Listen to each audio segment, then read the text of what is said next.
welcome to Basketball Talk Pro. I'm Ron Ecker. Got a couple of things I want to talk to you about right at the beginning. I've talked to you about this before, but I just need to keep reminding you of a few things and confirming for people that are maybe new to it. We do have a lot of people joining.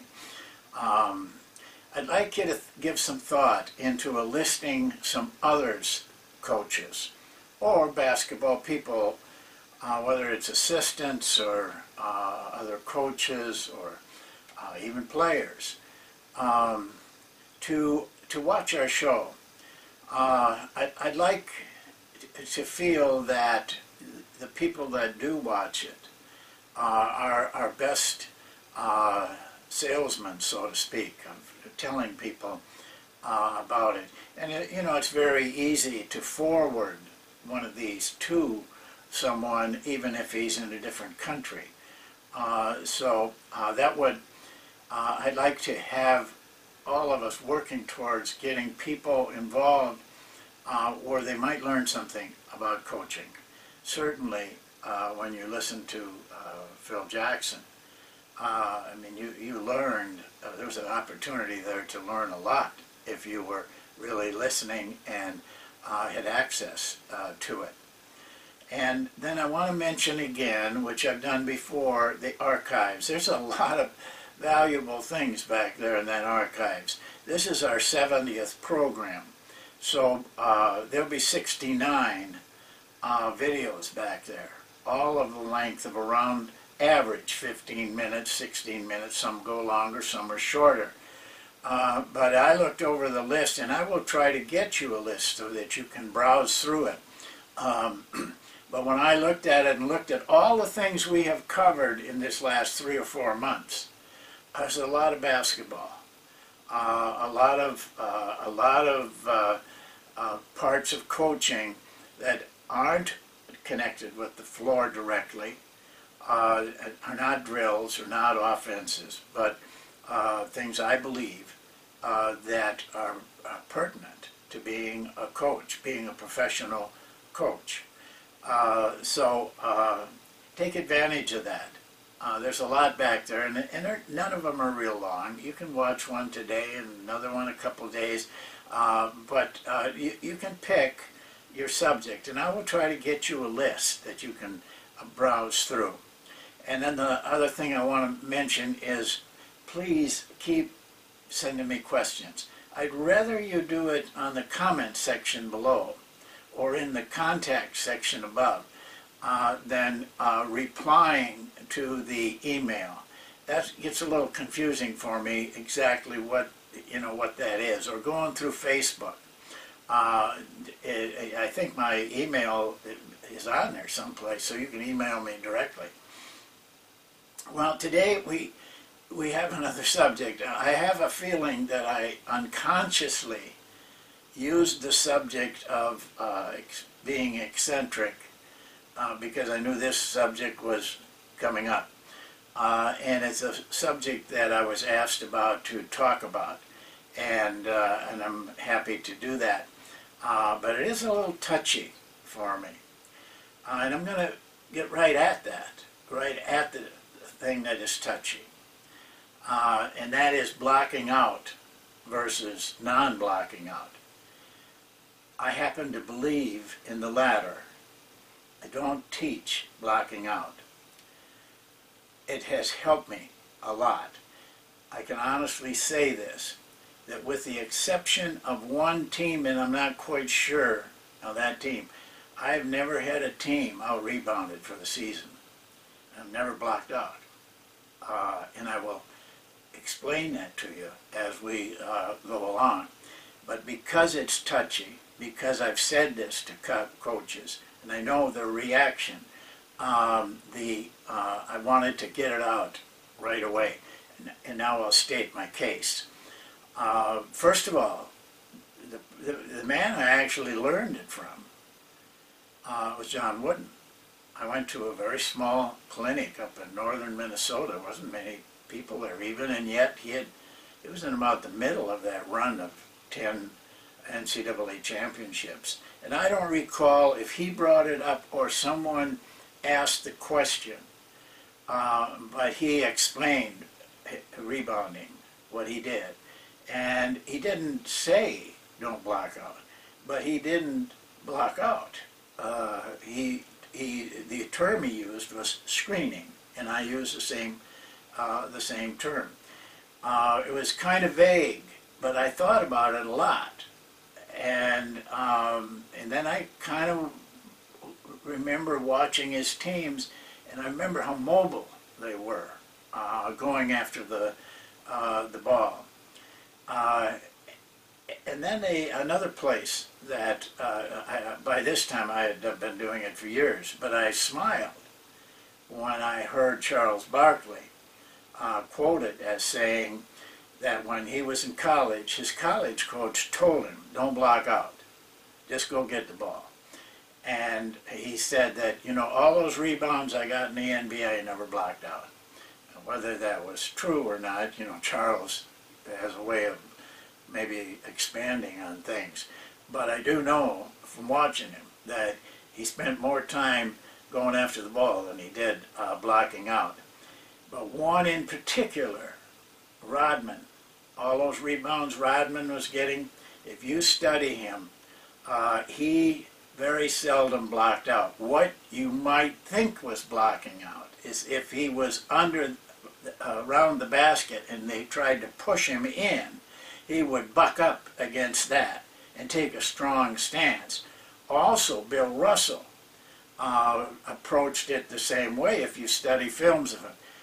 Bill Russell always played behind his man, guarded the pivot most of the time, so he was always around the basket. But he went and got balls. He did not really block out except if someone was trying to push him under. So I think I think I'm in pretty good company, even though it might be a little eccentric. But remember this. This is what you want. You don't get anything for blocking out. You get a lot for getting this. So concentrate on getting the ball and not on keeping a man from getting a ball. Because to me that is kind of defensive thinking. You want to get the rebound. Who cares what your guy is doing? Now there's one place though I want to be clear on, and I also want to tell you this. I'm going to just go through principles today. A lot of these things, when I get into film work, I have to do them in 2 days. Usually, you know, even one time I did 3 in a row on one subject, but most of the time it's 2, and it'll be 2 on this one. And the next subject, segment, I will go on a whiteboard and show you carefully positions and everything, and I will show you film work also, so that you can see it in a live situation. Basically, you have about 1 second, maybe more, on some shots to do all the things you have to do to get a rebound. So there's 4 things that I teach players to do in that second. You don't have a lot of time, and I want to, at the end, show you that that this is a special kind of teaching, in my opinion. So there's 4 things. The very first thing I want our players to do is when a shot is taken, is to follow the flight of the ball. By following the flight of the ball, if you will allow your brain and your body to do it for you, it will show you where the ball is coming off the basket. I hear coaches teach that the player should turn immediately, focus on the basket. That is the road to mediocrity. You don't have a chance. If you don't see it coming and it hits the rim, you don't have a chance at anything unless it comes right to you. by following the flight of the ball, and you can learn to do this, you will learn how to feel where to go, where your body wants to go. Let it take you. Don't think. Go with the feeling. You're going to be wrong sometimes, but you're going to be right more than you realize. So follow the flight of the ball until it hits the basket. The second thing, it's okay to screen your man. By screening, though, here's what I mean. Make him go around you. Make him run around you. Most players, by the way, don't do that. They just run up against the screen and don't try to move around to one side or the other. You're just taking up their time a little bit, but you're working on something else, number 3, which is the position on the basket. This is where you want to follow the flight of the ball, and at the same time be aware that you can't get too tight to the basket. Watch a shortstop or in the infield, but particularly the shortstop. When they don't have to come in, they play deep. They get range. They got a lot of range.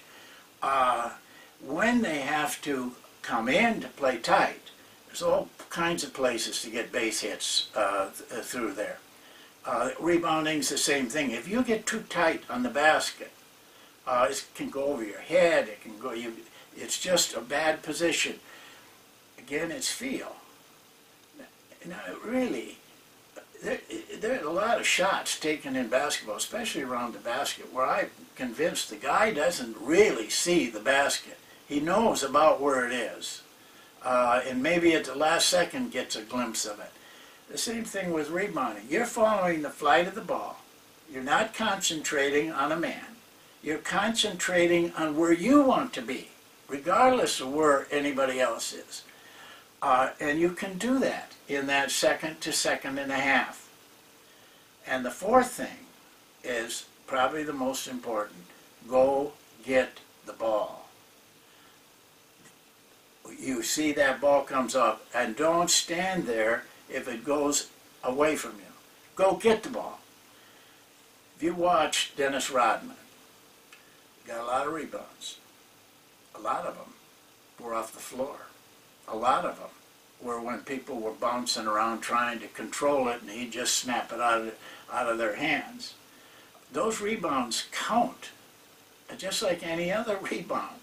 But if you're battling in there to beat people up, you're not going to get many of those loose balls. And you're not going to get many loose balls unless you follow that ball and go after it. You'll be surprised at how many opportunities you get to get the ball. Maybe they're not pretty, maybe that, people don't even notice them. And Rodman got a lot that people didn't even notice. But he was as goofy as he was a genius in some of the things he did on the basketball floor. And this was one of them. He knew where he was all the time. He knew where the ball was going all the time. And he went with it. I heard something about a week ago.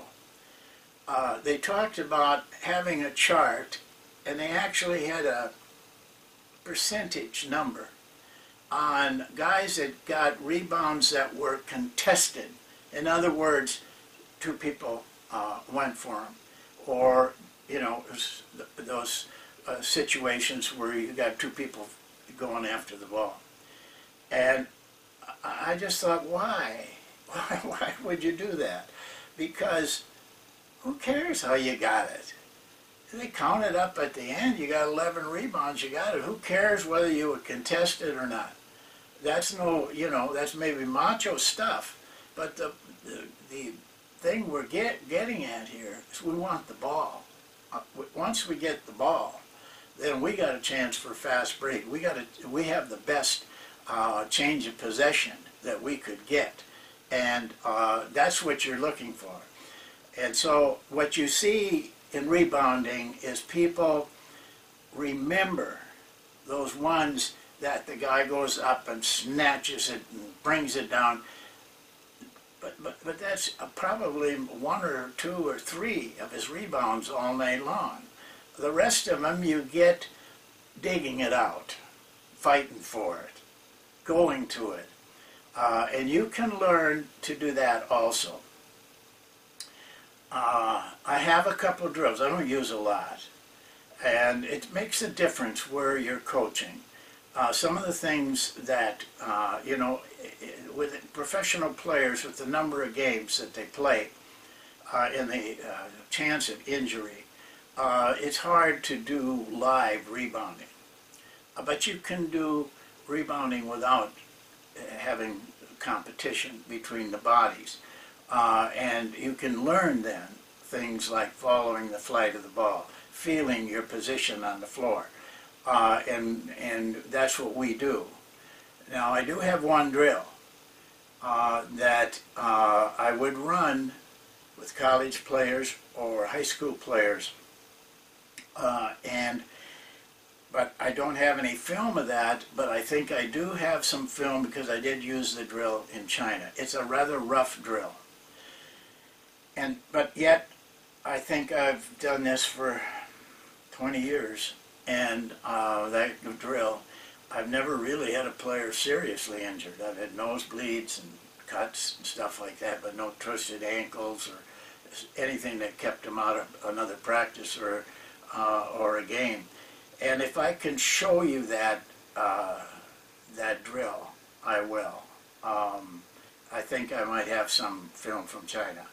And if I do, that would be another drill that I think would be good for you to get players to go get the ball, to never give up on getting the ball. You get a lot of rebounds that way. So next time we'll do the whiteboard and we'll do the films, and try to give you as much help as I can in the area of rebounding, especially defensive rebounding. We'll talk about offensive rebounding at another time. So that's it for today. Again, thanks for watching. I'm not sure whether the next one will be Saturday or Sunday. Depends on our success with the filming. So see you next time.